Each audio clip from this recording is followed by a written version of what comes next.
Hey everybody, it's Showan bringing you the first episode of our brand new project, E equals MC squared, where entertainment equals meeples and cardboard. The box is square. Last year I was lucky enough to go to Gen Con and I was able to pick up a copy of 5 Tribes, which to this day happens to be one of my most favorite games. Honestly, out of everything in my collection, I think I've played this one the most. I was also lucky enough to meet with the designer, Bruno himself, and at the time I asked him, do you have any intention on bringing out an expansion to this game? Well, here we are a year later, and it's my great pleasure to introduce to all of you 5 Tribes, the Artisans of Naqala. I cannot wait to show you how this expansion changes the base game and to give you my opinion. Join me for the next few minutes, I'll show you how it's played.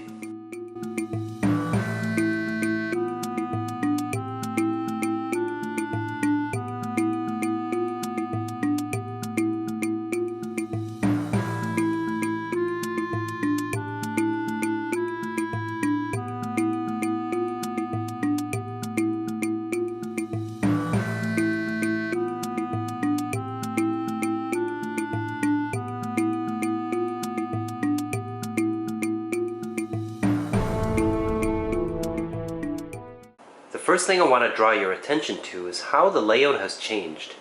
You can see the board is bigger now to accommodate for the 6 new tiles and the new tribe, the Artisans.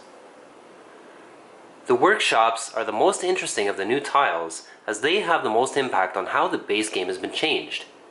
You can see each workshop has 2 mountain ranges placed along 2 of its edges.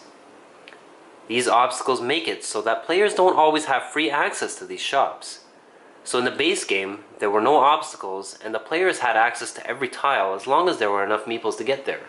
So for example, without these mountains here, I could pretend these guys were already gone from a previous turn. I could just simply enter a tile like that as long as there were enough meeples to get there.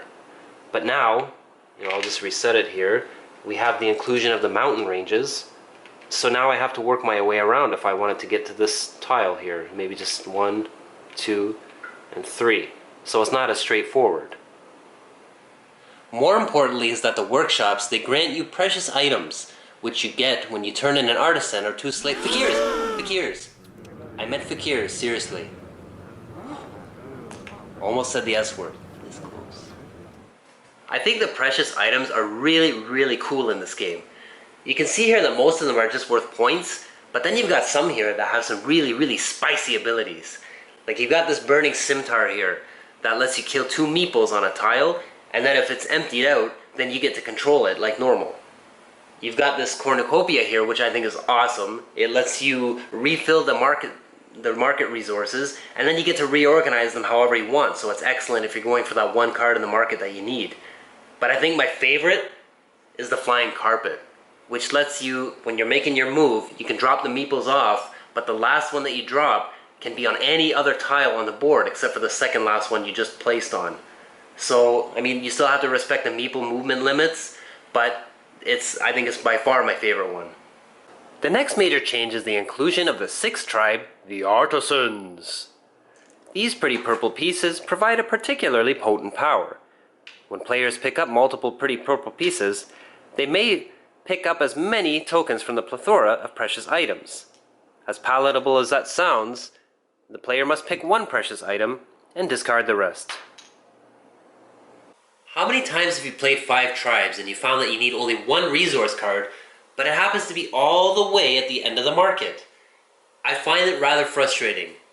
But with the inclusion of the new specialized market tiles, you can just pay 4 gold coins and you get your pick from any one of the cards that's on display here. I think it's excellent for bypassing all those slaves.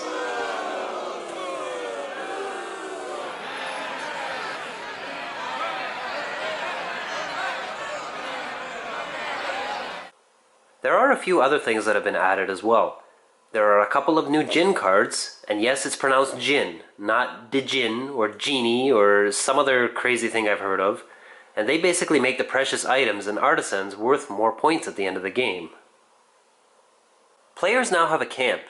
This tent meeple acts like a camel in every way, except when you set up camp on a tile that you've emptied, you will get bonus points equal to the number of surrounding red-colored tiles at the end of the game. So for example, if this was my move, I put my meeples here, so I end up with 3 here. I've emptied that tile, I put my camp down here, and now if I look at the surrounding red tiles, not only is it going to be worth 8 here, it's also going to be worth an extra 1, 2, 3, 4, 5, 6, 7. So 15 points for that, plus the palm tree I would get.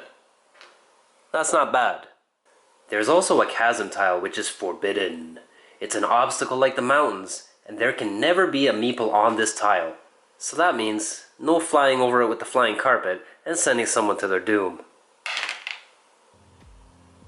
I mentioned how much I love 5 tribes, and honestly, I wasn't sure how an expansion was going to improve upon an already excellent and well-polished game. But Artisans does just that. I absolutely love the new content that it adds. I mean, you have the workshops, excellent addition to the game.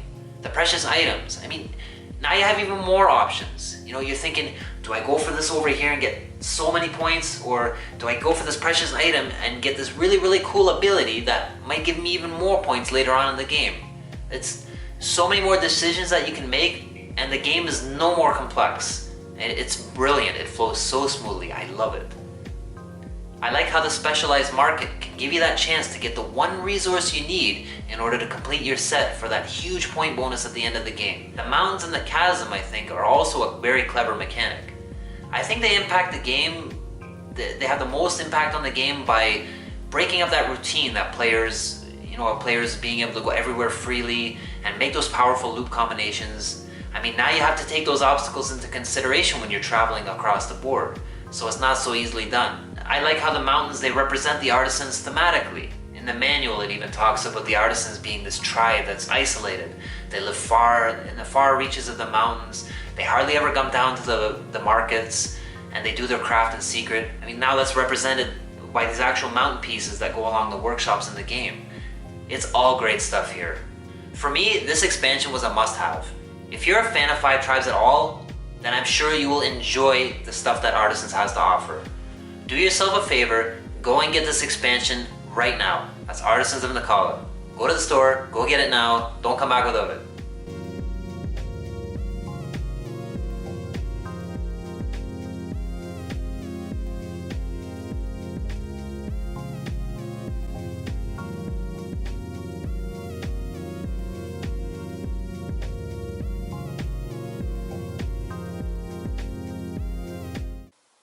Seriously, why are you still here? Why are you still watching? Go and get it! What are you waiting for, man?